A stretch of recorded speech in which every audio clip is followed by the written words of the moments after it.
Hello बच्चों, स्वागत है आप सभी लोगों का डीपीएच की सीरीज में, जिसमें हम 3 पार्ट ऑलरेडी कर चुके हैं। आज हम करने वाले हैं डीपीएच 4। तो डीपीएच 4 में हम डीपीएच 3 के पहले सॉल्यूशंस देखेंगे पहले की तरह, और 10 नए क्वेश्चंस करने वाले हैं जो कि डीपीएच 4 के होंगे। तो आइए स्टार्ट करते हैं। मैं उम्मीद करता हूं कि इससे पहले वाली डीपीएच सारे आपने सॉल्व कर ली होंगी, और अगर नहीं किए हैं तो डीपीएच की प्लेलिस्ट बनी हुई है, उसमें जाकर के सारे डीपीएच की सीरीज 1 से लेकर 3 तक का लगाइए, और ये 4 वाली जरूर लगाना है। और सिर्फ अपने तक नहीं रखना है, इसको शेयर भी करना है अपने दोस्तों के साथ। तो आज मैं आपको बता दूं कि चलने से पहले, स्टार्ट करने से पहले, कि आपको टेलीग्राम पर पीडीएफ मिल जाएगी जो डीपीएच में अभी क्वेश्चन में देने वाला हूं। यहां पर जो मैं क्वेश्चन दूंगा वीडियो के अंदर, इसकी पूरी पीपीटी या पूरा पीडीएफ जो है आपको मिलने वाला है टेलीग्राम पर। टेलीग्राम का नाम जो है बेटा, वो चैनल के नाम पे ही है, जिसको आप बोल सकते हैं प्यार से विपिन सिंह फिजिक्स। ठीक है, विपिन सिंह फिजिक्स। तो विपिन सिंह फिजिक्स पर आपको जाके पीडीएफ मिल जाएगा, या आप डिस्क्रिप्शन में जो लिंक है उस पर भी क्लिक करेंगे, टेलीग्राम का लिंक है, तो अपने आप डायरेक्ट टेलीग्राम चैनल पर पहुंच जाएंगे। चलिए स्टार्ट करते हैं बिना लेट किए। तो लास्ट टाइम हमने जो डीपीएस 3 स्टार्ट किया था, या डीपीएस 3 जो था, उसमें हमने स्थिर वैद्युत विभव एवं धारिता चैप्टर के क्वेश्चंस आपको दिए थे। क्वेश्चन थे बेटा आपको विद्युत विभव एवं विभवांतर में अंतर, ठीक है, एक तरह से कि क्या समझते हैं, मात्रक और विमीय सूत्र लिखना था। समविभव पृष्ठ से क्या तात्पर्य है, समविभव पृष्ठ के प्रकार लिखिए। मैं उम्मीद करता हूं कि आपने ये सब कर लिए होंगे क्वेश्चन सब्जेक्टिव वाले। तो 3 सब्जेक्टिव क्वेश्चन थे। समविभव पृष्ठ का के कोई 4 गुणधर्म लिखने थे, और आगे अगर बात करें तो सिद्ध करना था E = dV/dr। ये बहुत ही इंपॉर्टेंट फॉर्मूला है, और इसका एक जो है ये अवकलन रूप है, इसका एक समाकलन रूप है जो कि आता है बेटा V = E.dr के। तो मैं उम्मीद करता हूं आप ये फॉर्मूला भी डिराइव करेंगे। ठीक है, तो ये एक दूसरे से लिंक है, बस इसका नेक्स्ट स्टेप ये होता है, समाकलन रूप हो जाता है। एक समान विद्युत क्षेत्र में स्थित किसी विद्युत द्विध्रुव के लिए आपको निकालना था बलाघूर्ण और घुमाने में किया गया कार्य, स्थितिज ऊर्जा। ये 3 चीजें निकालनी थी, जो कि तीनों का आंसर मैं लिख देता हूं एक बार। तो जो फर्स्ट पार्ट है उसका आंसर बेटा, अगर मैं बात करूं पहले ए की, तो जो घुमाने में किया गया कार्य है वो W = A पार्ट है बलाघूर्ण। ठीक है, तो बलाघूर्ण जो आता है, बलाघूर्ण होता है टाउ = PE sin थीटा। इसको आप सदिश रूप में लिखते हैं तो लिखते हैं टाउ = P × E।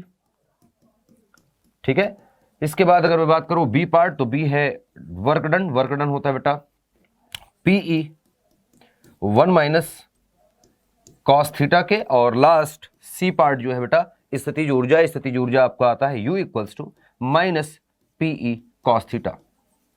तो मैं उम्मीद करता हूं कि आपने ये सभी जो है डेरिवेशन कर लिए होंगे।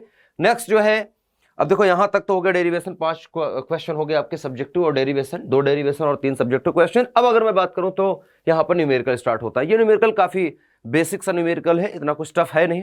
द्विध्रुव के लिए आपको दे रखा है, द्विध्रुव आघूर्ण दे रखा है 16 माइक्रो कूलाम मीटर है।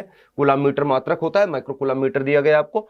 एक समान विद्युत क्षेत्र में बोला गया है, जो कि है E = 8 × 10⁻² न्यूटन पर कूलाम।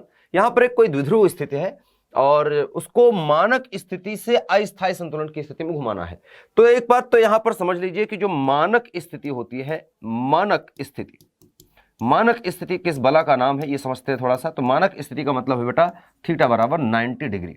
ठीक है, तो थीटा = 90 डिग्री, या थीटा 1 = 90 डिग्री से थीटा 2 = अस्थायी संतुलन की स्थिति। तो अस्थायी संतुलन की स्थिति जिसको हम बोलते हैं वो क्या है बेटा, अस्थायी संतुलन की स्थिति। इसका मतलब है बेटा थीटा = 180 डिग्री। तो 90 डिग्री से 180 डिग्री तक घुमाने में कितना काम करना पड़ेगा, ये हमें साफ साफ पूछा गया है। तो हम डायरेक्ट फॉर्मूला लगाएंगे। आइए हल करते हैं। मानक स्थिति और अस्थायी संतुलन की स्थिति समझ गए होंगे आप क्या बोलते हैं। ये शब्द हमें आपको सिखाना था, तो इसलिए मैंने जानबूझ के इन शब्दों के रूप में लिखा था, थीटा के रूप में नहीं दिया था। ठीक है, अच्छा हल करें तो कार्य हम जानते हैं, चूंकि वर्क डन बराबर होता है PE, और ये होता है बेटा 1 - cos थीटा। अब आप सोच रहे होंगे कि सर यहां पर सिर्फ थीटा है और यहां तो थीटा 1 थीटा 2 है। तो एक्चुअल जो फॉर्मूला होता है इसका वो ये होता है, या आप लिखें तो ये फॉर्मूला जो सही फॉर्मूला है वो होता है PE, और यहां आता है बेटा cos थीटा 1 माइनस होता है cos थीटा 2 के। इसी cos थीटा 1 में थीटा 1 का फॉर्मूला जब 0 डिग्री रख देते हैं तो ये 1 हो जाता है, और थीटा 2 का मान थीटा रख देते हैं तो थीटा बन जाता है। ठीक है, तो इसी से ये फॉर्मूला बना है। मेन फॉर्मूला ये है, मेन फॉर्मूला ये है, इसी से ये फॉर्मूला बना है जब थीटा का मान थीटा 1 और थीटा 2 का मान रख देते हैं। तो आइए रखते हैं फटाफट से। हमारे क्वेश्चन में जो दे रखा है थीटा 1 और थीटा 2 का मान, वो है पीई। अच्छा, पी का मान क्या दे रखा है बेटा हमारे पास? पी का मान दे रखा है मेरे 16 माइक्रो कूलम, जो कि आ जाएगा 16 इंटू माइक्रो का मतलब 10⁻⁻⁶, ठीक है, कूलम मीटर।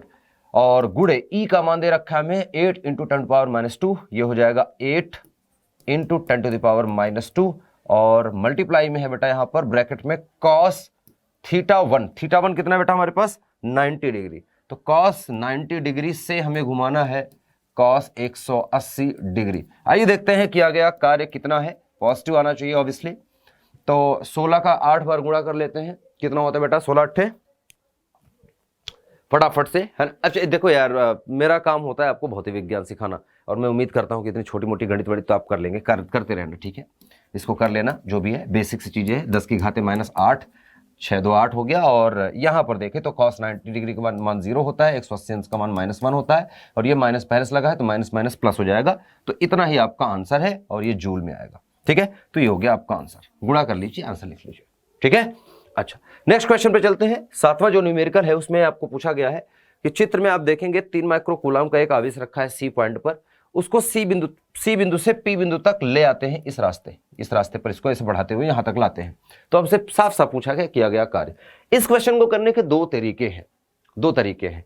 एक तरीका तो ये है, मैं सिर्फ बोल रहा हूं, समझ लेना, दोनों तरीके नहीं बता रहा मैं। एक तरीका ये है कि आप टोटल एनर्जी निकाल लो सिस्टम की, या आप एनर्जी छोड़ देते हैं। पहले हम ये निकाल लेते हैं, चलिए पहले इस सिस्टम की एनर्जी निकाल लेते हैं, एबीसी, ठीक है। एबीसी के रूप में निकाय की ऊर्जा क्या है पहले, और बाद में जब इसको उठा के यहां रख देंगे तो निकाय की ऊर्जा क्या है फाइनली। जब आप चाहेंगे तो मेथड 1 में आप कर सकते हैं। मेथड फर्स्ट की अगर मैं बात करूं, पहले तरीके से अगर इस क्वेश्चन को आप सॉल्व करेंगे तो आप सिंपल सा जो कार्य है वो निकाल सकते हैं, डेल्टा यू मतलब U2 माइनस U1। U2 मतलब जब सी पॉइंट से उठा के पी पॉइंट पर रख दिया तब ऊर्जा क्या है, और पहले ऊर्जा क्या थी। तो ऊर्जा में से आपको घटा देना है, जितना आएगा वो आंसर आ जाएगा आपका, ठीक है। तो किया गया कार्य। एक तरीका यह निकालने का। दूसरा तरीका जो है उसको हम कर ले।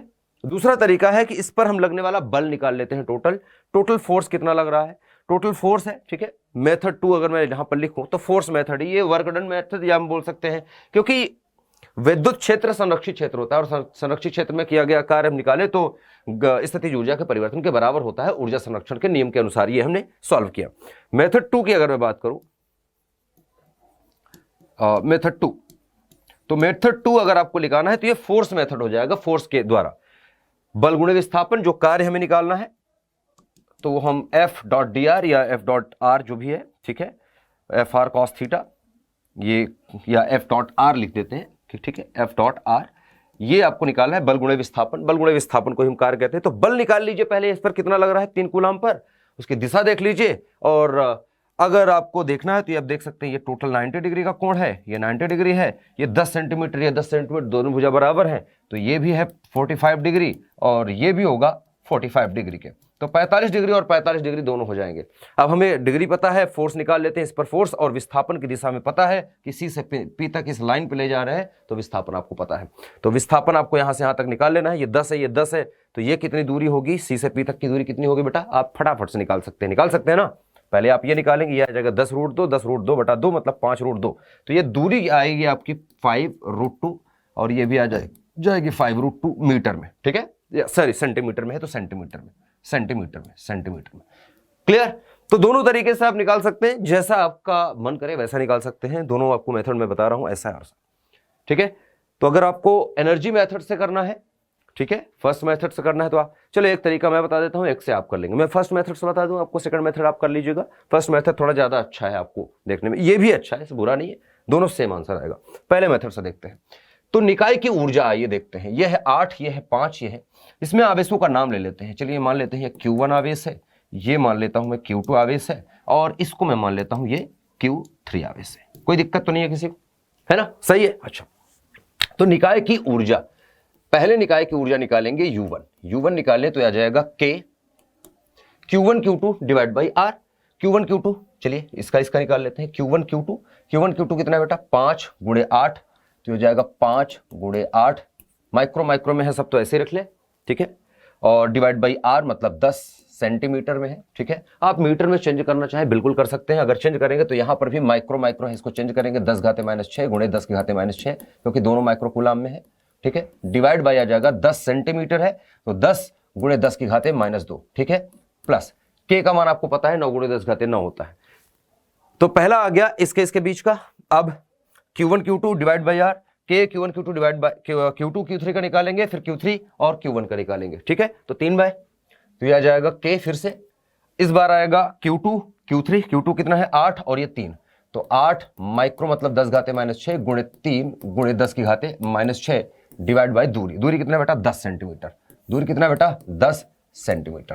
तो 10 सेंटीमीटर को हम लिखे तो ये आ जाएगा 10 × 10⁻², मीटर में बदल दिया हमने, और प्लस करेंगे इसको फिर से हम लास्ट के Q2 Q3 और Q1 या Q1 और Q3, तो 3 सिस्टम हो जाए, एक इनका फिर एक इनका फिर एक इनका, तीनों का हो गया।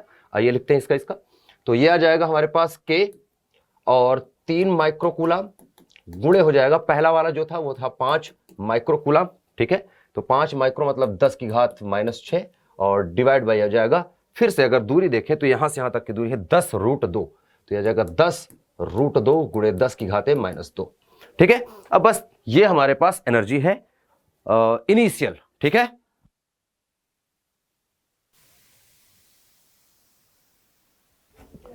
तो देखो फर्स्ट पार्ट की एनर्जी आ गई हमारे पास। इसी प्रकार से अब हम चाहें तो यहां पर निकाल सकते हैं, जब ये पार्टिकल यहां होगा तो एक छोटा सा फिर त्रिभुज बन रहा है ये वाला, जो कि बन जाएगा ए बी और पी। तो ये पॉइंट अब यहां है तो दूरी बदल जाएगी, ये दूरी तो सेम रहेगी, लेकिन ये यहां से यहां तक की दूरी और यहां से यहां तक की दूरी चेंज हो जाएगी। अच्छा, ये एंगल अब 90 डिग्री का बनेगा, यहां पर 90 डिग्री का, तो 90 डिग्री का ये, 45 डिग्री का ये, तो ये वाला कितना बनेगा बेटा 45 डिग्री का, सही है, क्लियर है।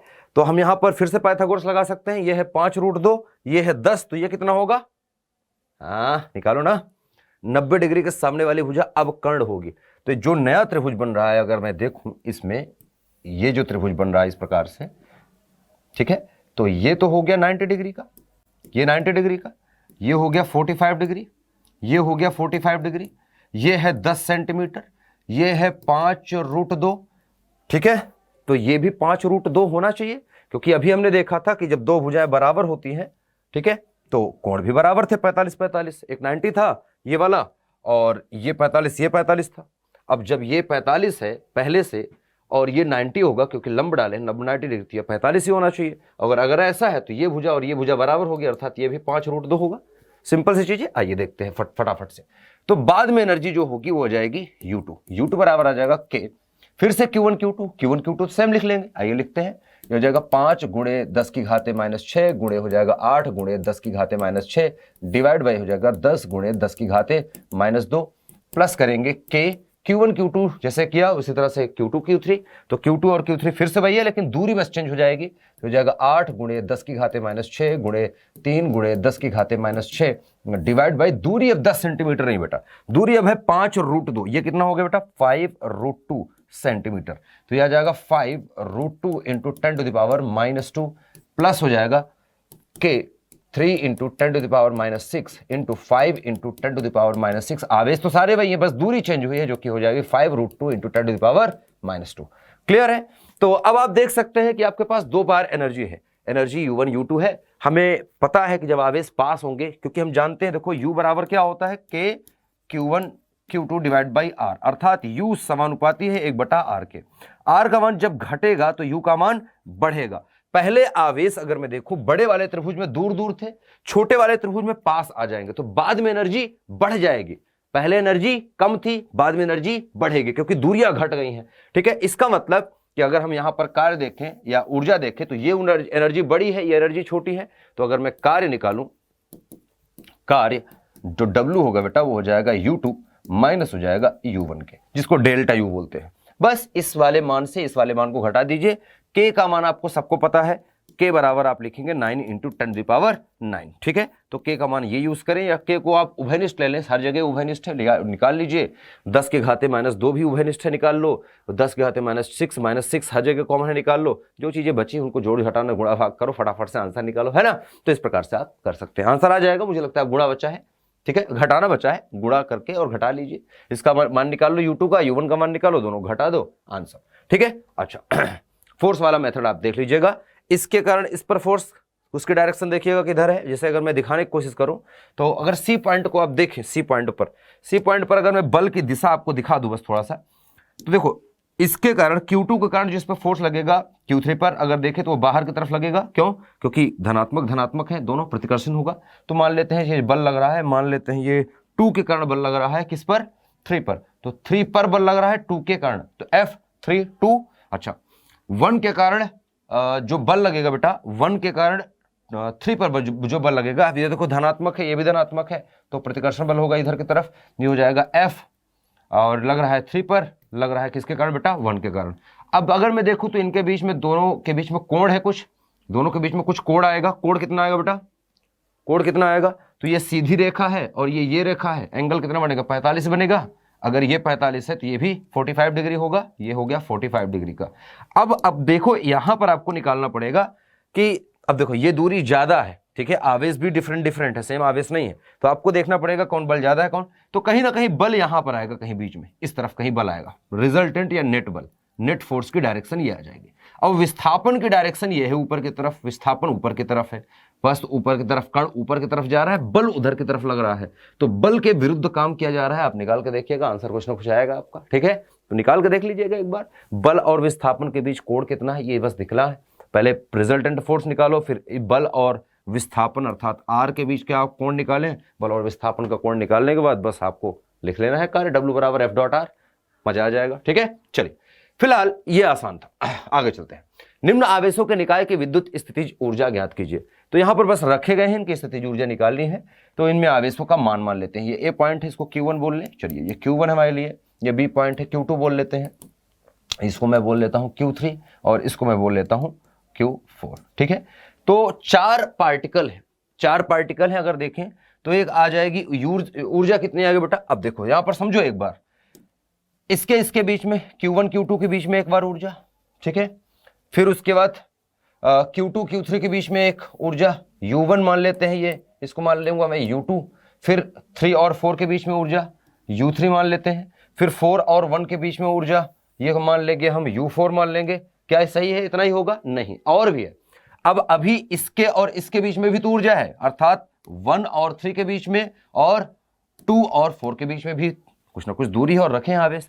तो एक मान लेंगे, जैसे 1 और 3 के बीच में मानूं, ठीक है, 1 और 3 के बीच में मान लेता हूं, ये 1 है और ये 3 है। इसके बीच में मान लो कि चलो ये होगा U4, सॉरी U4 नहीं, U5, U4 तो ये है ना, U5, और इसके 2 और 4 के बीच में मान लेता हूं U6 है। तो 6 तरह की ऊर्जाएं हैं, ये 6 ऊर्जा लिख के जोड़ देना है, आंसर है, क्योंकि स्थितिज ऊर्जा अदिश राशि है। समझ गए होंगे आप मेरी बात, ठीक है। तो बेसिक सी चीज जो थी वो हमने आपको बता दी, ठीक है। आइए इसको बैक कर लेते हैं, साफ सुथरा बन जाएगा, ठीक। अच्छा तो यहां तक की चीजें हो गई हैं। अब मैं लिखूं अगर टोटल ऊर्जा U देखूं, अगर मैं टोटल ऊर्जा U अगर मैं लिखूं तो ये आ जाएगा U1 + U2 + U3 + U4 + U5 + U6, ठीक है। इसका सूत्र लिख देता हूं, आप निकाल लेंगे। U क्या हो जाएगा? K मान लिया मैंने Q1 Q2 डिवाइड बाय दूरी, क्या है? दूरी हर जगह फिक्स है। अब यहां दूरी देखो, ये है वर्ग की विकर्ण 8√2 है। वर्ग के अगर मैं कोण का मान कोणों का अगर देखें तो 90 डिग्री कोण बनता है, ये 90 डिग्री, तो ये 45 होगा, आधे पर विकर्ण खींचा गया है, ये भी 45 होगा, ठीक है। हम जानते हैं अगर ये 8√2 है तो ये 8 सेंटीमीटर आएगा, ये 8 सेंटीमीटर आएगा, सिंपल सी बात है। तो 8 8 8 और 8, सब 8 सेंटीमीटर की भुजाएं होंगी, वर्ग की सारी भुजाएं बराबर होती है, विकर्ण 8√2, और ये भी विकर्ण B से D तक आएंगे तो वो भी कितना होगा? 8√2, ठीक है, सिंपल है। अब दूरियां हमें पता है, ठीक है। तो Q1 Q2 डिवाइड बाई दूरी कितनी है बेटा? Q1 और Q2 के बीच में 8 सेंटीमीटर, तो 8 सेंटीमीटर, प्लस इस तरह से आ जाएगा K। अब Q2 और Q3 के बीच में है, ठीक है, U2 divide by 8 centimetre, plus हो जाएगा K Q3 और Q4 के बीच में है, डिवाइड बाई 8 सेंटीमीटर, प्लस हो जाएगा K Q4 और Q1 के बीच में है, डिवाइड बाई हो जाएगा 8 सेंटीमीटर, प्लस हो जाएगा K। अब हमने निकालना है इसके, देखो 4 तक हो गया, ये U1, ये U2, ये U3, ये U4। अब इसको इसके बीच में हमने माना है U5 मतलब 1 और 3 के बीच में, तो यह आ जाएगा Q1 और Q3 डिवाइड बाई, दूरी कितने है बेटा 8√2, देखो 8√2, यह आ जाएगा 8√2 सेंटीमीटर, प्लस इसी प्रकार से K। अब किसके किसके बीच में लास्ट बेटा, इसके और इसके बीच में, ये हो जाएगा B पॉइंट वाला और D पॉइंट वाला, मतलब Q2 और Q4, तो यह आ जाएगा K Q2 Q4 divide by 8√2 centimetre. सबको जोड़ लीजिए, आंसर है आपका। मान आपको आवेश के पता है, आवेश के सारे मान आपको पता है, K का मान आपको पता है 9 × 10⁻⁹। अच्छा, चिन्ह वगैरह के साथ रखेंगे आवेश, जो आवेश धनात्मक है उनका मान धनात्मक रखेंगे, जो ऋणात्मक है ऋणात्मक रखेंगे। तो ये 2 ऋणात्मक हैं 2 धनात्मक हैं, मान सही से रखें, और जो भी धनात्मक ऋणात्मक आ रहा है टोटल जुड़ के घट के जो भी होगा आपके एक फाइनल आंसर मिल जाएगा। तो निकाय की कुल एनर्जी आपको मिल जाएगी। क्लियर है मेरी बात, एकदम आसान था। चलिए अगले चलते हैं। निम्न चित्र में ज्ञात करो, क्या ज्ञात करना बेटा, एक आवेश यहां पर रखा है 5 कूलम का, इसको A से B तक ला रहे हैं, जिनके बीच की दूरी 10 सेंटीमीटर है, और विद्युत क्षेत्र यहां पर मौजूद है जो कि है 8 न्यूटन पर कूलम का। आवेश जो है -5 कूलम, अच्छा माइनस नहीं बल्कि प्लस है, वहां पर चित्र में प्लस बना है, माफ करना आप लोग माइनस अगर लिख लें, ये प्लस बना रखा था मैंने तो प्लस ही रखना था। को A से B तक ले जाने में किया गया कार्य, ठीक है, प्लस आवेश को A से B तक ले जाने। अब देखो प्लस आवेश पर अगर आप बल की दिशा आपसे मैं पूछूं तो बल की दिशा क्या होगी, ये विद्युत क्षेत्र है, धनात्मक आवेश पर बल इधर की तरफ लगेगा, F अगर देखेंगे F बराबर QE जो लगेगा वो इधर की तरफ लगेगा, Q कितना है 5, E कितना है 8, तो 8 × 5 = 40 माइक्रो न्यूटन। अगर मैं देखूं माइक्रो मतलब 10⁻⁶, तो 40 × 10⁻⁶ न्यूटन फोर्स इधर की तरफ लगेगा, ठीक है, इधर की तरफ, और बल उधर की तरफ हो गया, विस्थापन इधर कर रहे हैं, कितना बेटा 10 सेंटीमीटर। तो बल के साथ अगर मैं विस्थापन का कोण देखूं तो कितना हो जाएगा 180 डिग्री। तो जो कार्य आएगा W अगर देखेंगे ये हो जाएगा F.R, ठीक है, F.R जो किया जाएगा FR और cos कितना है बेटा 180 थीटा, ठीक है। तो W बराबर देखेंगे 180 अंश का मान कितना होता है बेटा -1, तो हो जाएगा -FR। अब F का मान और R का मान रख दीजिए। अब देखिए W बराबर आ जाएगा, F का मान कितना है बेटा हमारे पास 8 × 5 = 40, और माइक्रो का मतलब 10⁻⁶, और गुणे R कितना बेटा 10 सेंटीमीटर, जो कि है 10 × 10 की घात, अच्छा माइनस चिन्ह यहाँ पर पहले से लगा है, लगा लीजिए, 10 × 10 की घात -2 सेंटीमीटर को चेंज किया मीटर में। W बराबर निकाल लीजिए, ये माइनस चिन्ह, और ये 10 की घात 1 है, या इसको लिख लीजिए, ये हो जाएगा 400, 10 का गुणा 4 40 में कर देंगे तो 400 हो गया, और गुणे हो गया 10 की घात 6 और 2 8 -8, ठीक है। तो इतना जूल लिख लीजिए, या आप इसको लिख सकते हैं, इसको लिख सकते हैं आप -40, 400 को लिख सकते हैं 4 - 4 गुणे 10 की घात -6, इसको कर लीजिए, और ये आ जाएगा आपका -4 जूल, या आप इसको बोल सकते हैं W बराबर -4 माइक्रो जूल, ठीक है। -6 को हमने माइक्रो लिख लिया तो माइक्रो जूल, ठीक है, आंसर आ गया। तो इस प्रकार का आपका ये आंसर बन गया। विभवांतर पूछा गया है, विभवांतर क्या बेटा, इस पॉइंट पर विभव कितना है, इस पॉइंट पर विभव कितना है, ये आपको निकाल लेना है। तो विभव कैसे निकालेंगे बेटा, विभव क्या होता है, आपको आवेश कार्य पता है, और हम जानते हैं विभव बराबर होता है कार्य डिवाइड बाय क्या होता है बेटा, विभवांतर अगर मुझे निकालना है ΔV, तो ΔV बराबर क्या होगा, जो किया गया कार्य है डिवाइड बाय जिस आवेश को ले जा रहे हैं, तो विभवांतर आ जाएगा बेटा W कितना है बेटा -4 × 10 की घात -6 डिवाइड बाई आवेश कितना बेटा 5 × 10 की घात -6, और -6 से -6 कटा, 5 से काट देते हैं 4 को, -8 × 5 = 40, तो -0.8 वोल्ट, ये विभवांतर आ गया। तो A और B पॉइंट के बीच का जो विभवांतर है वो -8 वोल्ट का है, -0.8 वोल्ट का है, ठीक है आंसर। नेक्स्ट चलते हैं, यहां पर दे रखा है यदि Vx = -5x² + 4x² + x है तो x बराबर 1 सेंटीमीटर पर विद्युत क्षेत्र का मान बताइए। ये आपको डेरिवेशन भी करने दिया था, फर्स्ट वाला डेरिवेशन जो कि आपने लिखा है E बराबर -dV/dr, ठीक है, E बराबर होता है -dV/dr से, तो यहां से आप आएंगे तो E बराबर लिखेंगे, ये हो जाएगा माइनस और d/dr, और सॉरी d/dr, और v का मान यहाँ पर फटाफट से रख लेंगे जो कि है -x⁻³ + 4x² + x। ठीक है, फटाफट से r की जगह x आ जाएगा क्योंकि x के सापेक्ष हम कर रहे हैं समाकलन, सॉरी अवकलन, तो x आ जाएगा। आइए इसका अवकलन करते हैं। तो e बराबर अगर मैं देखूं तो यह आ जाएगा माइनस चिन्ह को, e वाले माइनस चिन्ह को बाहर रखते हैं, इसको अब देखें तो -5 का बाहर आ जाएगा। ठीक है, x³ का क्या हो जाएगा बेटा, x³ का क्या हो जाएगा, 3 इंटू x², और प्लस ये हो जाएगा 4 इंटू x² का हो जाएगा 2 इंटू x⁻1, और प्लस ये आ जाएगा x का हो जाएगा 1। ठीक है, dx मतलब 1 हो जाएगा, x⁻1 है ना तो 1। ठीक है, अच्छा सॉल्व करिए इसको, माइनस चिन्ह को अंदर भेज देते हैं तो हमारे पास विद्युत क्षेत्र मिल जाएगा बेटा, E बराबर माइनस माइनस प्लस हो जाएगा, तो हो जाएगा प्लस 5 × 15 x², और माइनस हो जाएगा 4 दूनी 8 x के, और ये +1 है तो ये -1 बन जाएगा। ठीक है, इतना आ गया हमारे पास विद्युत क्षेत्र। अब x बराबर 1 सेंटीमीटर पर निकालना है, तो x बराबर 1 cm पर अगर मैं देखूं तो E बराबर आ जाएगा हमारे पास +15 गुणे 10 गुणे 1 सेंटीमीटर है तो 1 अच्छा मीटर के रूप में लिखेंगे, सेंटीमीटर को आपको चेंज करना पड़ेगा बेटा।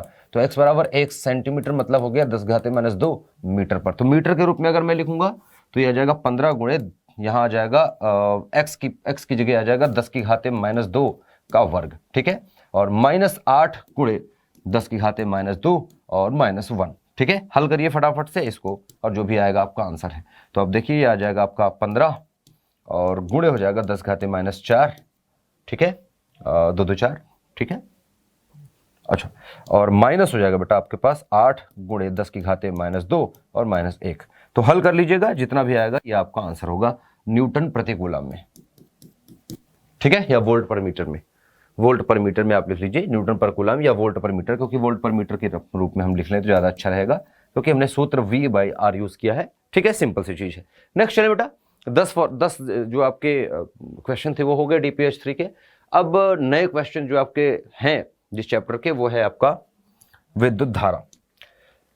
तो DPH4 की अगर मैं बात करूं तो DPH4 के अंदर आपको जो क्वेश्चन मिलने वाले हैं वो है विद्युत धारा के।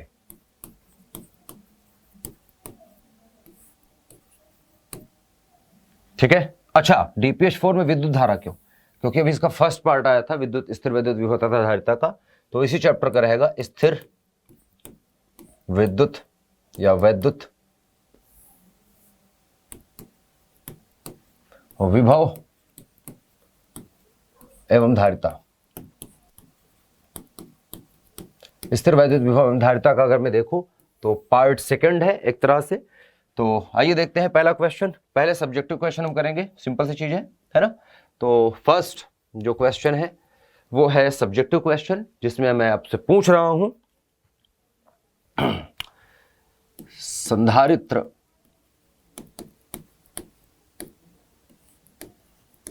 की धारिता से आप क्या समझते हैं।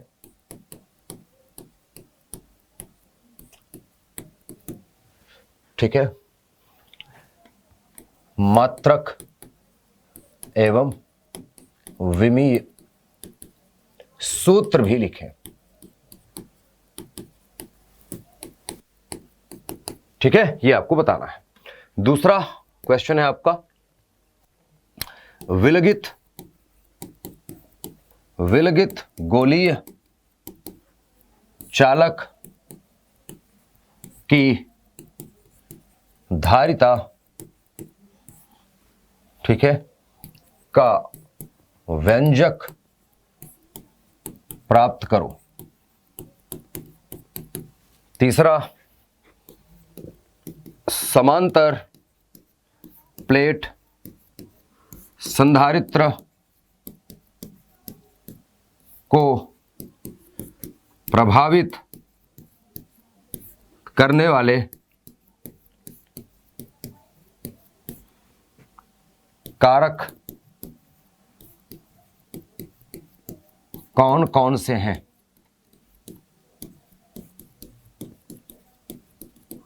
ये आपको बताना है।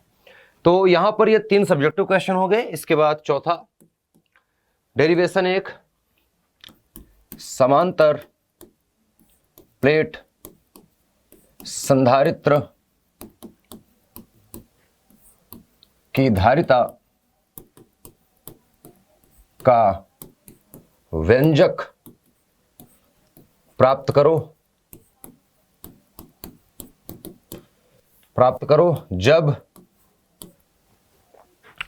प्लेटों के बीच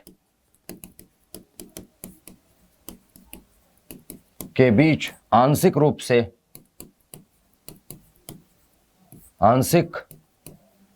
से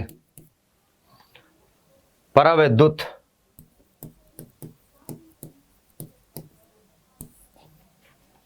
माध्यम भरा हो। ठीक है, ये आपको निकालना है। और पांचवा जो है नेक्स्ट डेरिवेशन वो है, अच्छा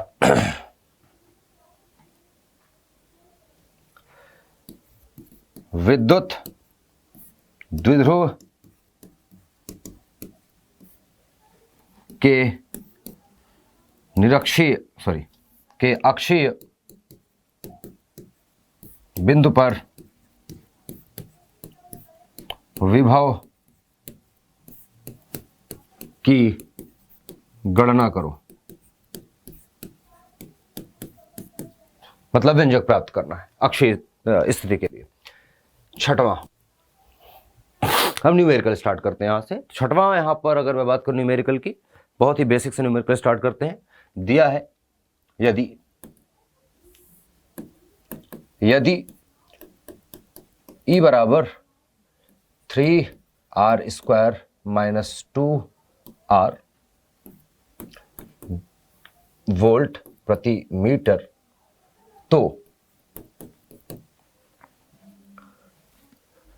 तो R1 बराबर 2 सेंटीमीटर से R2 बराबर 0 सेंटीमीटर के लिए के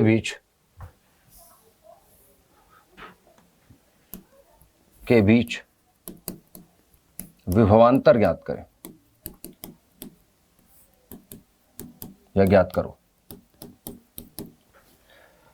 ठीक है, नेक्स्ट सातवां,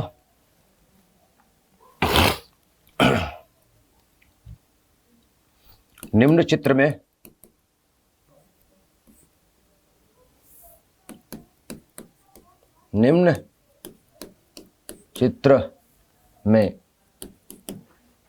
A एवं B के बीच तुल्य धारिता ज्ञात करो। चित्र है यहां पर,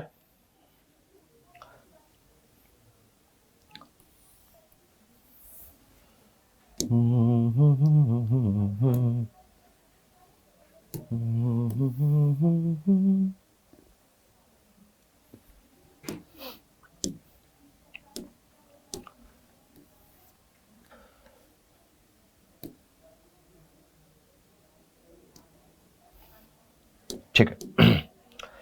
तो चित्र कुछ ऐसा है यहां पर।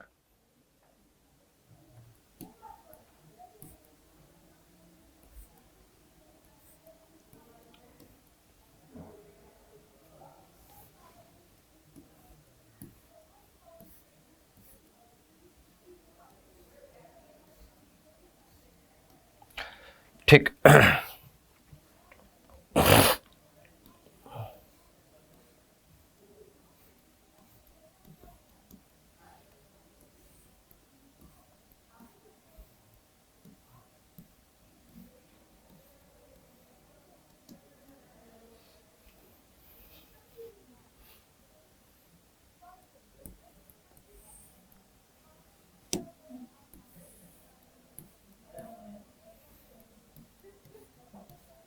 तो बेटा ये चित्र है और लास्ट में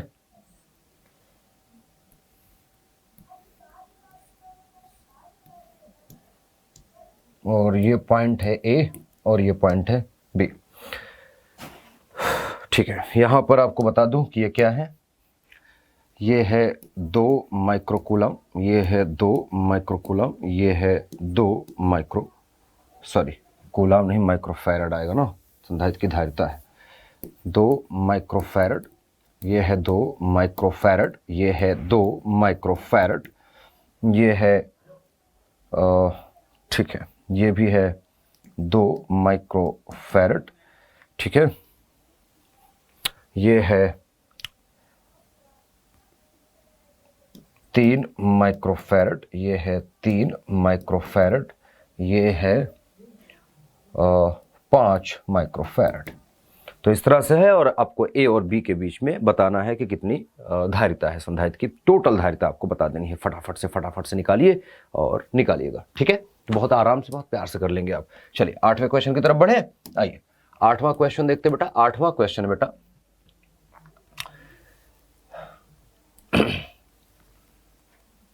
आठवां क्वेश्चन है, चित्र में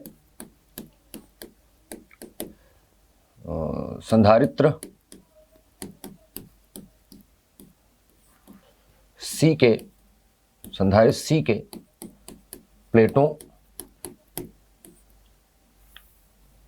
या संधारित्र सी का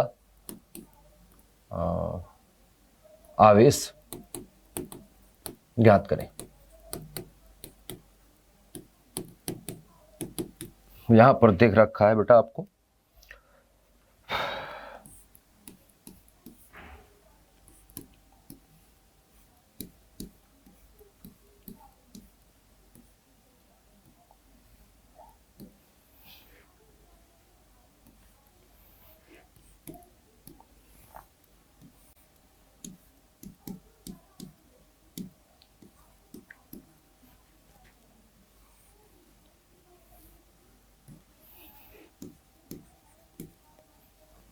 दो माइक्रोफैरड की ये धारिता है और 2 माइक्रोफैरड की ये भी है और ये भी 2 माइक्रोफैरड की है। तो यहाँ पर जो है वो है ये सी, सॉरी ये सी है और यह C2 है, चलो ये C1 है और ये C है, तो ये C है, इसका आपको निकालना है।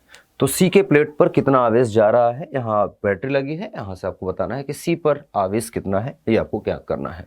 बाकी सारे यहाँ पर इस पॉइंट और इस पॉइंट के बीच में सारे यहाँ पर जुड़े हुए हैं, ठीक है। सिंपल सी चीज़ है, निकाल लीजिए, ठीक। नेक्स्ट देख लेते हैं, 8 हो गया। अच्छा 9वें की बात करें, 9वें क्वेश्चन पे चलते हैं। 8 क्वेश्चन हो गया आपके, 2 क्वेश्चन और बचे हैं, फटाफट से देख लेते हैं, ठीक है। 9th क्वेश्चन है बेटा आपका, ठीक है। 9th क्वेश्चन यहाँ पर कि आवेश, एक चित्र में दिखा देता हूं आपको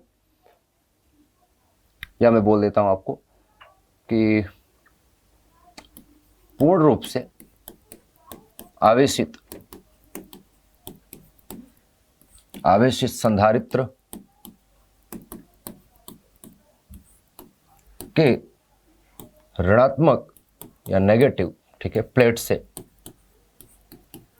एक इलेक्ट्रॉन धनात्मक या पॉजिटिव प्लेट की ओर गति करता है,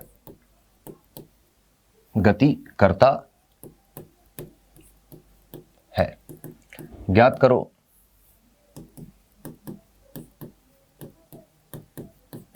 चित्र भी बनाऊंगा मैं, ज्ञात करो नंबर 1 सॉरी नंबर 1 आपको निकालना है अंतिम वेग इलेक्ट्रॉन का। नंबर बी इलेक्ट्रॉन की गतिज ऊर्जा।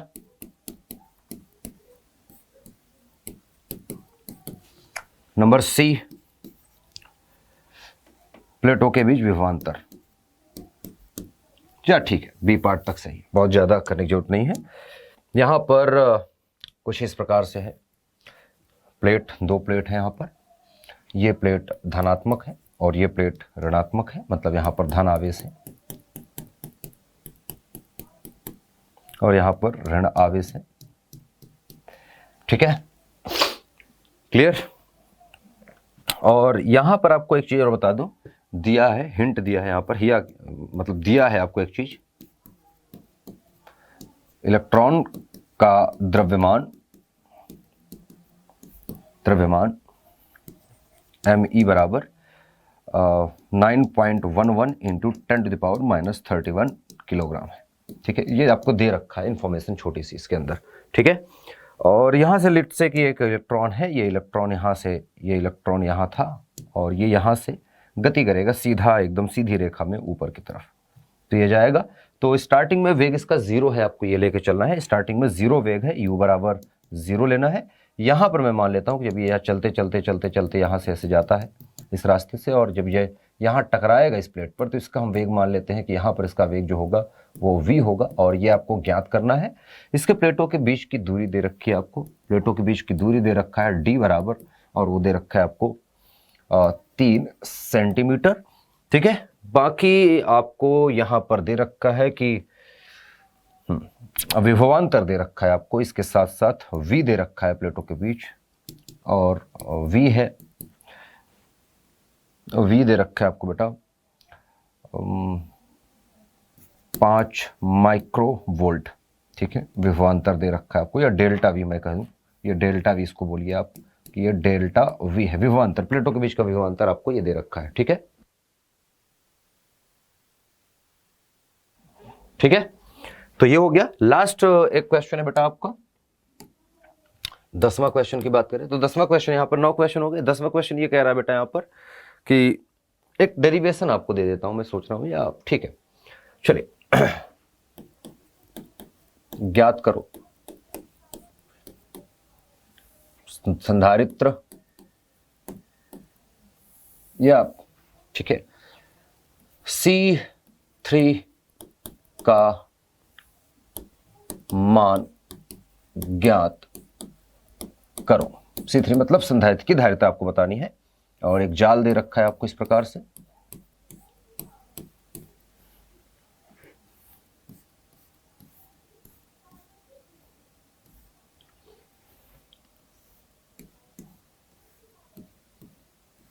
ये यहां जुड़ा है, ठीक है, और इस पॉइंट से ये पॉइंट A है, ये पॉइंट B है। यहां पर दे रखा है आपको कि ये 2 माइक्रोफैरड है, ये 3 माइक्रोफैरड है, ये भी 3 माइक्रोफैरड है, ये 1 माइक्रोफैरड है, ये 3 माइक्रोफैरड है, ये 2 माइक्रोफैरड है, ये 2 माइक्रोफैरड है, और ये है C3 नहीं C बोल लीजिए। ठीक है, C का मान ज्ञात करिए, ये C है, और यहां पर दे रखा है A और B के बीच में तुल्य जो CAB आ रही है धारिता, वो आपको दे रखा है 1.5 माइक्रोफैरड। तो नेट जो धारिता है इस पूरे सिस्टम की वो आपको दे रखा है, बस इसका मान आपको बताना है कितना होगा। ठीक है, तो यहां तक हो गया, DPH4 हो गया। ठीक है, DPH4 आपका कंप्लीट होता है यहाँ पर।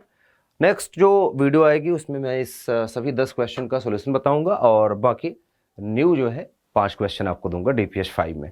तो आज के लिए बस इतना है, फिर मिलेंगे, तब तक के लिए अपना ध्यान रखें, क्लास को शेयर करें अपने दोस्तों के साथ, और मेहनत करते रहें, भौतिक विज्ञान सीखते रहें मेरे साथ, यानी विपिन सिंह फिजिक्स पे। जय हिंद।